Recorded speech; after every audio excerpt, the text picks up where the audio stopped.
at urbanbroadcastmedia.com. Every day at this hour, and don't forget, we have been moved by popular demand. They evicted us from 11 to 11:15, and now we're on at 11:45 to 12 o'clock noon. This is our noonday break for another perspective. My friends, I want you to appreciate the fact that we are here every day, 5 days a week, for one purpose, and that is to deal with the issues that impact the African American community. Now, we don't disparage other races or ethnic groups, but right now we're mainly concerned about our African American, brown, and sure, we're concerned about our disadvantaged whites. But right now we want to get on with our news for the day as we look at what's happening in the Chicagoland area. But before we get to Chicagoland, let's deal with this recent move that may very well save Obamacare as we know it for 2 years. That means that Obamacare, or the Affordable Care Act, now looks as though, because of the actions of two members of the United States Senate, they have one Democrat and the other Republican.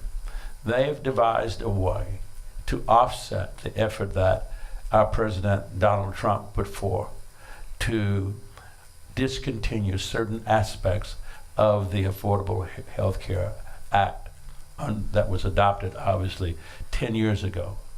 What Mr. Trump would be to eliminate the federal government's payments at $6 billion a year to the health care or the insurance companies that provide the insurance for low-income families. His action of last Thursday would have wiped out $7 or $6 billion of federal money that have gone to health insurance companies to offset the premium costs that 16 million Americans would have had to absorb.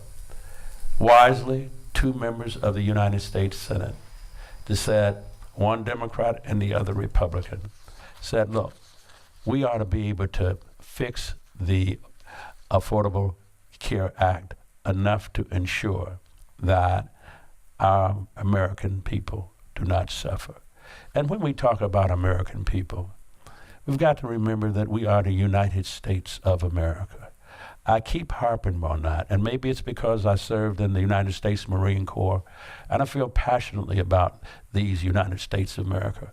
Or maybe it was because I participated as a kid in the great civil rights movement that began in 1953 or 54 from my time. Maybe it's because I appreciated what Dr. Martin Luther King Jr. stood for. Maybe it was because I appreciated what Malcolm X stood for. Maybe I appreciated what Texas President of the United States of America, Lyndon Baines Johnson, who signed into law the 1964 Act, 64 Civil Rights Act, and the 1965 Voters' Right Act, meaning that those things transcended class, and they transcended racism as well as they transcended political elitism. And my point is, I feel very, very passionate about our country. I was prepared to die as a United States Marine on the way to Cuba, quite frankly, not Afghanistan, but Cuba, on the way to Cuba during the Cuban Missile Crisis.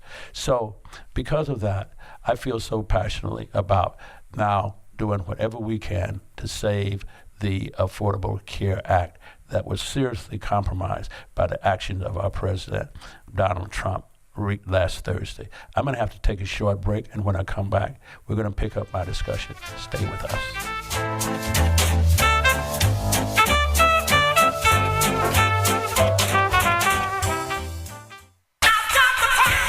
This is Bertina Power, and I'll be your host of Empower Hour right here on Urban Broadcast Media. You can check us out at urbanbroadcastmedia.com Monday through Friday, 12 noon. right at your lunchtime hour. We'll be here, and our goal to recharge your mind, recharge your purpose, and recharge your sense of community. I look forward to talking to you soon. The Empower Hour with Bertina Power, weekdays at noon on UBM Radio.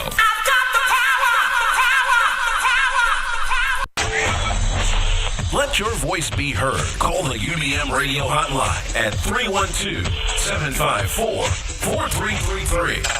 UBM Radio. Hi. Yeah, we're back. Let me just continue and wrap up our discussion on this recent act by Senator Lamar Alexander, a Republican out of the state of Tennessee, and Patty Murray, a Democrat out of the state of Washington.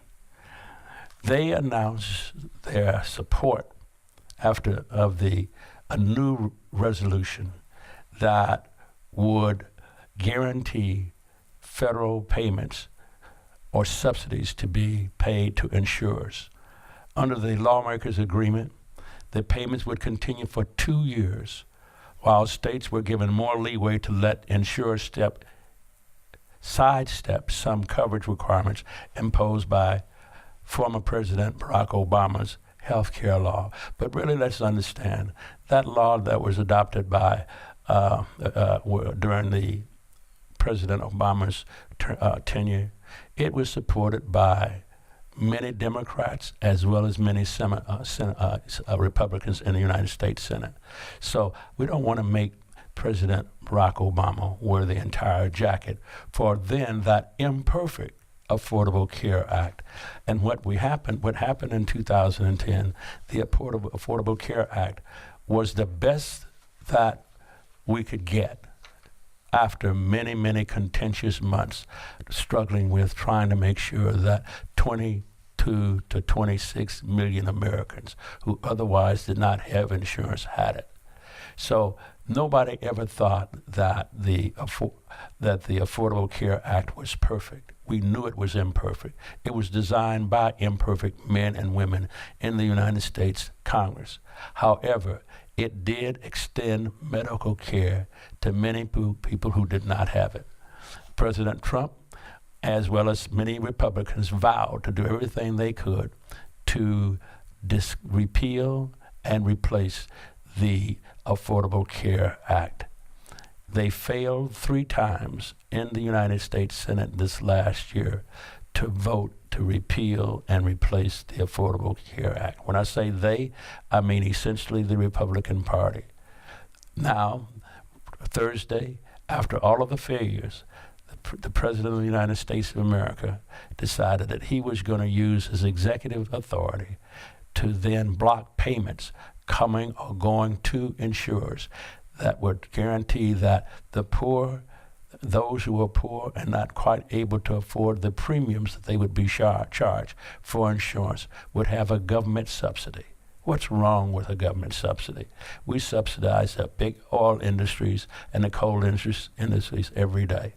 But somehow or another, the poor were not supposed to be suffered. But anyway, we want to shout out to 2 brave and courageous members of the United States Senate, one Senator Alexander, the other Senator Murray, and prayerfully the President of the United States of America, who now looks as though he will support this particular resolution, signs on.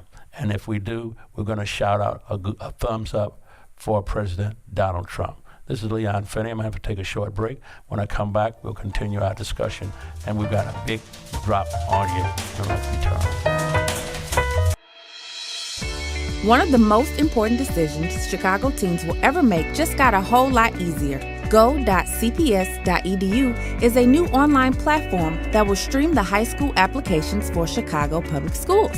If you are a rising 8th grader or know of any, tell them and their families to visit go.cps.edu to start learning about CPS high schools and subscribe to receive important announcements about the opening of the application system in August. This message is brought to you by Urban Broadcast Media. Hey, I'm back live in our Urban Broadcast Media studio. If you want to check us right now, you can check us on Facebook. We're hot and live on Facebook. But my friends, I got sad news for nobody. Everybody knows that the great Chicago Cubs lost yesterday. I was watching the game, and my heart sank one more time when we failed to win that game. I was pulling for the Cubbies. Not that I'm a great fan for the Northsiders, but they are Chicago's only right now. The LA Dodgers wiped us out. There's no question about it. They're now on the way to a 4-game sweep. If they win today, it's all over but the shouting. And the Cubs are going to try to hang on and survive this massive onslaught. We're going to have, I think, after this game, there will be some postmortems, if you will, after this series is over, about the Cubs. And I suspect it will be what the Cubs didn't do during the off season in order to make sure that we have a stronger Chicago Cubs team than we have right now.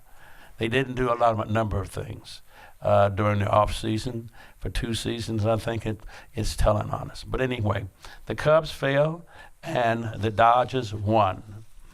And of course, we had hoped that the Cubs would come back to the Wrigley Field and win a home stadium advantage, but it didn't happen.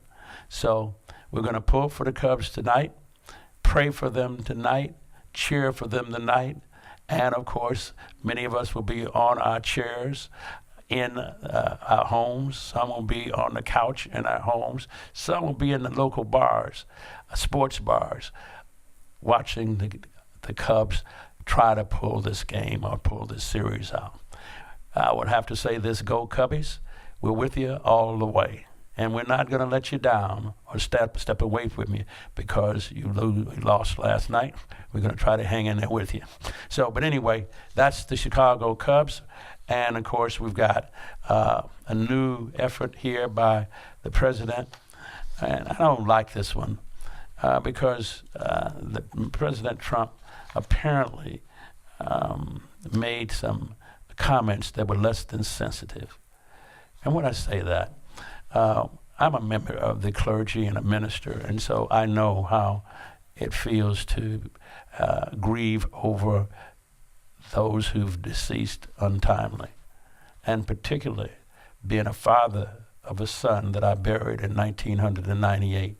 I feel pain when I know that anybody loses his or her son or his or her daughter and has to conduct a funeral or deal with the grief that's associated with the loss of a child while you, the parent, have to live on.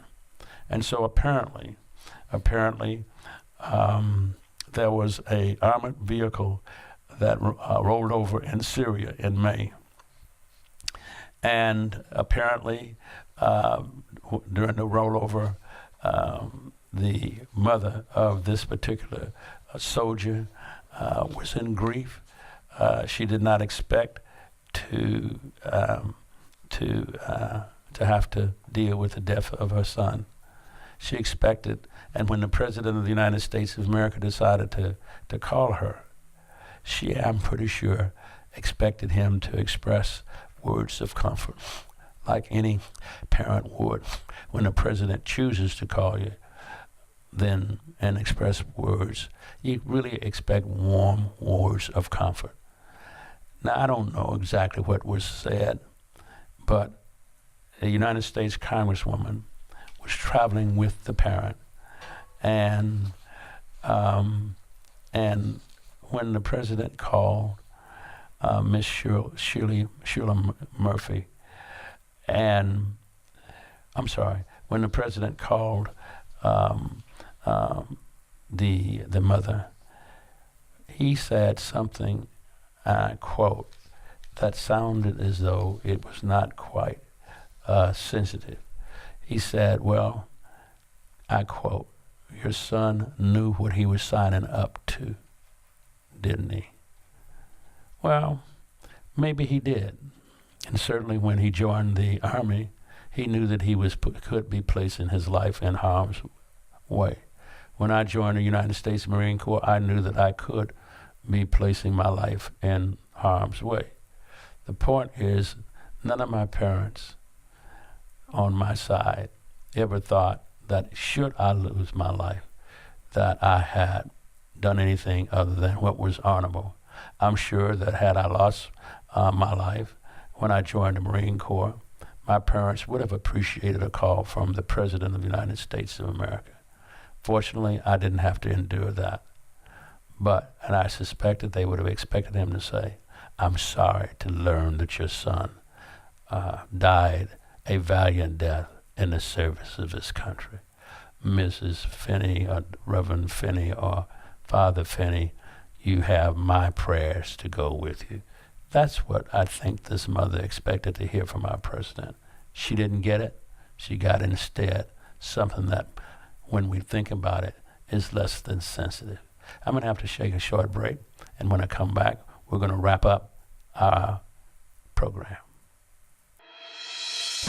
One of the most important decisions Chicago teens will ever make just got a whole lot easier. Go.cps.edu is a new online platform that will stream the high school applications for Chicago Public Schools. If you are a rising 8th grader or know of any, tell them and their families to visit go.cps.edu to start learning about CPS high schools and subscribe to receive important announcements about the opening of the application system in August. This message is brought to you by Urban Broadcast Media. Hey, we're back, my friends. Well, I gotta have some good news before I close and go off the air for one more day. The good news is the owners of the professional football teams gathered yesterday, and they voted unanimously to support the right of every football player to peacefully petition their government by kneeling, if they chose, peacefully to protest the law enforcement officers who have taken their weapons or guns of not mass destruction but guns of destruction and taken the lives of many African American males that were shot in the streets of the United States of America. Many lost their lives, while the police officers throughout the United States of America that did, in fact, shoot and kill unarmed African Americans in the streets of the city of the United States of America got off scot-free. Not one indictment survived to a imprisonment for decades. This is an issue that is alive and well, and certainly in this climate of increased racism as it relates to the disenfranchisement of African Americans and Latino Americans, I think that we have to do all we can to bring our nation together. The owners of the NFL and AFL decided to stand with their players. And guess what? When they stood with those players, they stood up for the United States of America. Not since President Barack Obama was first elected have we seen such a massive show of support as a United States of America, as white Americans and black Americans and brown Americans and Asian Americans voted overwhelmingly to elect President Barack Obama. That was a show of unity for the United States of America. And this act by these sports team owners was a show of what it means to be American, and to what it means to be an American, and what it means to be a part of the United States of America. Our Constitution guarantees every American citizen the right to peacefully protest his or her government. Everyone. We stand by and stand with those who vote and work to protect the First Amendment of the Constitution of the United States of America, which guarantees us, Americans, freedom of speech, freedom to worship as we choose, and freedom of the press, and also freedom to peacefully petition our government. And so I want to thank every one of those owners, those true Americans who stood for what America is about. Not what she can be again, but what she is about fundamentally from the establishment of this nation. This is Leon Finney, and you can run and tell that.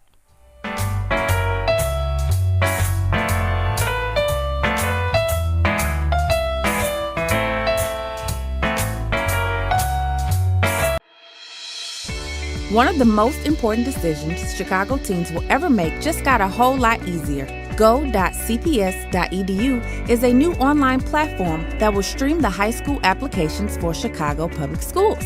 If you are a rising 8th grader or know of any, tell them and their families to visit go.cps.edu to start learning about CPS high schools and subscribe to receive important announcements about the opening of the application system in August. This message is brought to you by Urban Broadcast Media.